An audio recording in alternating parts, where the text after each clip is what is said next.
warahmatullahi wabarakatuh. Bismillahirrahmanirrahim.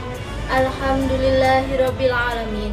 Wassalatu wassalamu ala asrofil anbiya'i wal mursalin Sayyidina wa maulana Muhammadin wa ala alihi wa sahbihi ajmain, amma ba'd. Teman-teman yang dirahmati oleh Allah, marilah kita panjatkan rasa puji syukur atas rahmat berupa kesehatan, kebahagiaan yang telah Allah Subhanahu wa Ta'ala berikan kepada kita. Sholawat dan salam tetap tercurahkan kepada baginda Muhammad SAW yang telah membimbing umatnya dari zaman jahiliyah menuju zaman Islamiyah, serta kita nantikan syafaatnya nanti di yaumul qiyamah. Teman-teman yang dirahmati oleh Allah, saya Arsita Ayundia Khalilur Rahmah dari Tadris Ilmu Pengetahuan Alam IAIN Ponorogo. Sebelumnya, mari kita simak video berikut ini.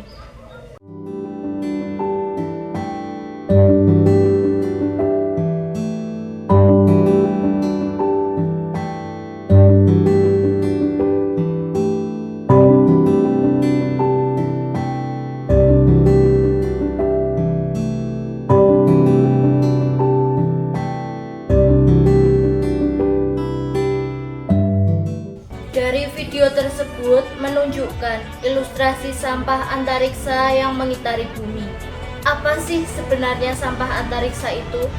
Sampah antariksa merupakan puing-puing atau pecahan dari roket, satelit, dan komponen lain yang sudah tidak berfungsi dan mengorbit bumi.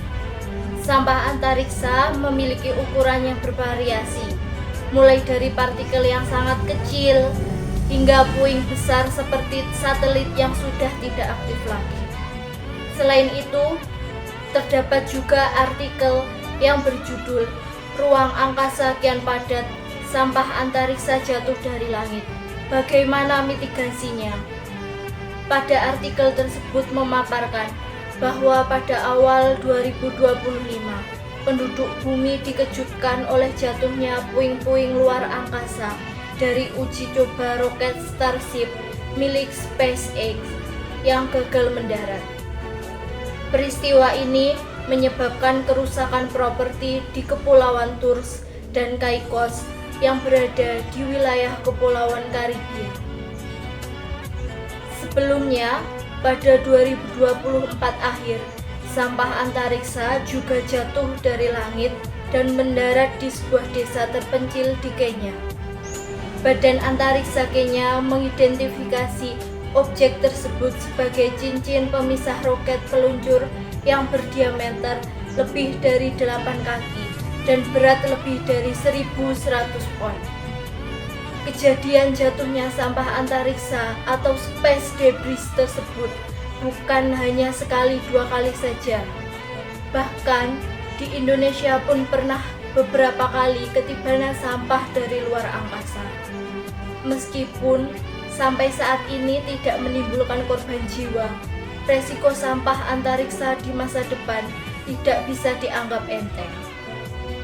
Untuk itu, pemerintah harus sigap menyiapkan langkah antisipasi, terlebih melihat aktivitas peluncuran objek antariksa yang kian meningkat setiap tahunnya. Teman-teman yang dirahmati oleh Allah, dari kejadian tersebut dapat kita lihat bahwa manusia turut merusak alam, tapi dalam konteks lingkungan luar angkasa. Aktivitas manusia seperti peluncuran satelit dan roket telah menciptakan sampah antariksa dalam jumlah besar. Sampah ini mencemari orbit bumi, berbahaya bagi satelit aktif, dan bahkan bisa jatuh ke bumi yang beresiko mencederai manusia dan merusak infrastruktur. Ini mencerminkan pola yang sama seperti pencemaran di bumi, seperti eksploitasi tanpa mitigasi yang cukup, hingga menimbulkan dampak jangka panjang terhadap lingkungan. Hal ini mengingatkan bahwa alam semesta diciptakan dengan sistem yang rapi dan terjaga, bukan untuk dirusak atau disia-siakan.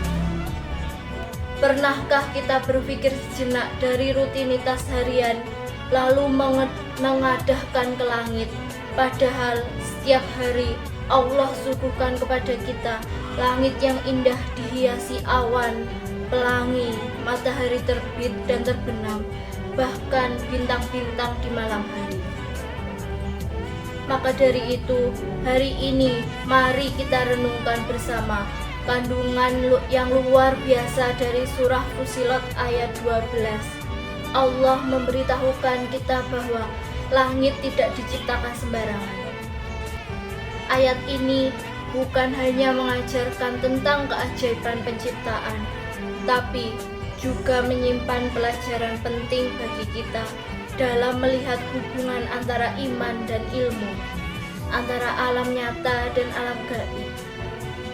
Mari kita telusuri bersama makna mendalam dari ayat ini dengan hati yang terbuka dan pikiran yang berpikir. Menurut tafsir Jalalain, faqadahunna sab'a samawati fi yaumaini, maka dia menjadikannya 7 langit dalam 2 hari. Allah menyempurnakan penciptaan langit jadi 7 lapis dalam 2 hari, yaitu hari Kamis dan hari Jumat. Kata yang dipakai bukan fasawahunna atau menyempurnakan bentuknya, tetapi faqadahunna atau menyelesaikannya. Kenapa? Karena pada hari Jumat itu juga Nabi Adam diciptakan.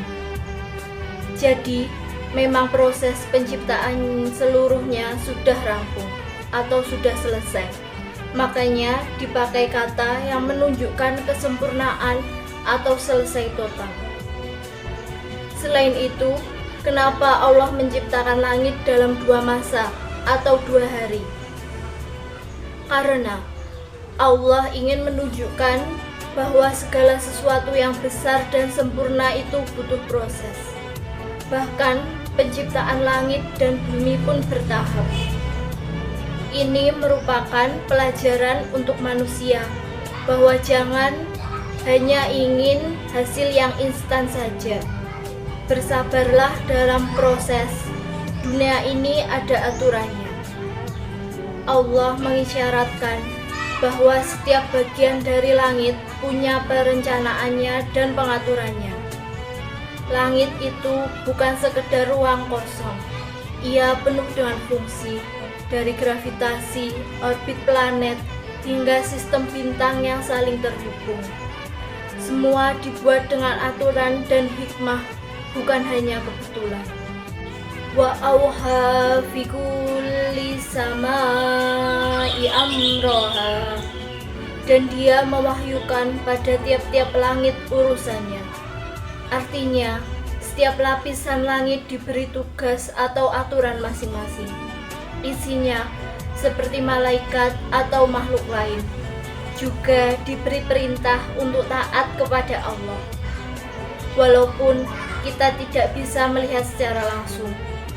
Sama seperti organ tubuh kita, ada yang tidak kelihatan, ada yang kelihatan, tapi semua itu penting. Wa zayyana samaa'a dunya bimasabiha wa hifdha, dan kami hiasi langit yang dekat dengan bumi dengan bintang-bintang, dan kami memelihara penjagaan dari setan. Langit yang paling dekat dengan bumi dihiasi dengan bintang-bintang yang terang seperti lampu. Langit itu dijaga dari setan-setan yang ingin mengintip kabar dari malaikat. Caranya dengan dilempar dengan bintang yang menyala atau meteor. Dzalika taqdirul azizil alim. Demikianlah ketentuan dari yang maha perkasa lagi maha mengetahui. Semua ini terjadi karena keputusan Allah yang maha kuasa atas semua penciptaannya dan maha tahu atas segalanya. Teman-teman yang dirahmati oleh Allah, Dalam ilmu sains, kita mengenal lapisan-lapisan atmosfer di bumi seperti troposfer, lapisan paling dekat dengan bumi, tempat kita hidup, tempat pesawat terbang; stratosfer, lapisan ozon yang melindungi bumi; mesosfer, tempat meteor terbakar; termosfer, terjadinya aurora dan tempat satelit; dan eksosfer, batas luar atmosfer menuju luar angkasa. Meskipun Al-Quran bukan buku sains atau menjelaskannya secara gamblang, ayat-ayat seperti ini bisa jadi isyarat bahwa langit memang punya struktur berlapis, dan baru di zaman modern ini manusia mulai mengetahuinya. Langit dalam ayat bisa dimaknai luas, mencakup atmosfer, luar angkasa, bahkan seluruh alam semesta. Lapisan-lapisan atmosfer yang berfungsi berbeda-beda ini bisa menginspirasi pemahaman bahwa ciptaan Allah itu detail dan teratur. Allah juga menghiasi langit dunia atau langit yang paling dekat dengan bumi dengan bintang-bintang yang terang. Cahaya bintang yang kita lihat di malam hari adalah cahaya dari benda langit raksasa yang menyala sendiri ketika reaksi nuklir di dalamnya. Ada miliaran bintang di galaksi Bima Sakti dan miliaran galaksi lain di alam semesta ini. Dalam sains, bintang berperan penting dalam pembentukan planet dan sistem tata surya. Bintang juga bisa jadi alat ukur dalam navigasi dan penelitian ruang angkasa. Tapi selain fungsi ilmiah, kita merasakan keindahannya di langit malam, dan itu sesuai dengan kata Al-Quran, wazayanna. Selain itu, Allah menghiasi langit dengan bintang bukan cuma untuk keindahan saja, tapi juga punya fungsi sebagai penjaga dari gangguan jin atau setan.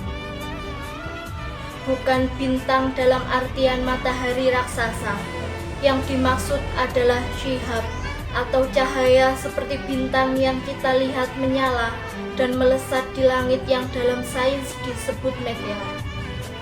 Dalam pandangan agama, meteor itu digunakan untuk mengusir setan. Dalam sains, meteor itu adalah batu luar angkasa yang terbakar saat masuk dalam atmosfer bumi. Ini menunjukkan bahwa Allah sangat berkuasa dan menjaga keteraturan alam dan rahasianya. Bahkan, langit pun dijaga dari hal-hal yang tidak diinginkan. Teman-teman yang dirahmati oleh Allah, ilmu pengetahuan alam dan agama bisa saling melengkapi, jadi tidak perlu dipertentangkan. Sains bantu kita melihat lebih detail ciptaan Allah, dan Al-Quran bantu kita merenungkan makna dan tujuan semua ciptaan itu. Kita diajak untuk percaya kepada hal-hal yang tidak terlihat, sambil juga menggali ilmu dari apa yang bisa kita lihat dan pelajari. Maka dapat kita ambil hikmahnya dengan menjadi hamba yang bersyukur. Jangan anggap langit hanya sebagai pajangan. Renungkanlah ciptaan Allah dan ucapkan syukur saat melihat matahari pagi, awan yang indah, atau bintang-bintang malam. Jadilah pelindung bukan perusak. Kalau Allah menjaga langit dari gangguan, maka kita pun harus menjaga bumi dari kerusakan. Jangan buang sampah sembarangan, kurangi polusi, dan cintai lingkungan. Serta belajarlah ilmu pengetahuan alam, tapi jangan lupakan Allah dalam prosesnya. Ilmu tanpa iman akan kering, dan iman tanpa ilmu akan rapuh. Gunakan ilmu untuk menguatkan keyakinan, bukan menjauh darinya. Teman-teman yang dirahmati oleh Allah, jadi Surat Fussilat ayat 12 mengajak kita untuk kembali merenung. Sudahkah kita bersyukur atas langit yang Allah ciptakan dengan begitu indah dan teratur? Ataukah kita malah merusaknya atas nama kemajuan teknologi tanpa rasa tanggung jawab? Ayat ini menggambarkan bagaimana Allah menyelesaikan penciptaan langit dalam 2 hari, memberikan tugas pada masing-masing langit, menghiasi langit terdekat dengan bintang, dan melindunginya dari gangguan syaitan. Semuanya terjadi atas kehendak dan ilmu Allah yang sempurna. Langit tak hanya menyimpan bintang, tapi menyimpan pesan. Pesan bahwa Allah Maha Kuasa, Maha Rapi dalam ciptaannya, dan Maha Penjaga makhluknya. Maka, jika langit saja dijaga oleh Allah, apakah kita tidak layak menjaga hati dan amal kita? Mari kita mulai dari diri sendiri dengan membangun kembali rasa syukur, kekaguman, dan tanggung jawab sebagai manusia yang diberi akal dan iman. Semoga kita termasuk hamba yang selalu merenungi ciptaannya dan menjaga amanahnya di bumi. Cukup sekian dari saya. Apabila ada kurang lebihnya, mohon maaf yang sebesar-besarnya. Akhirul kalam, wabillahi taufiq wal hidayah, waridha wa inayah. Wassalamualaikum warahmatullahi wabarakatuh.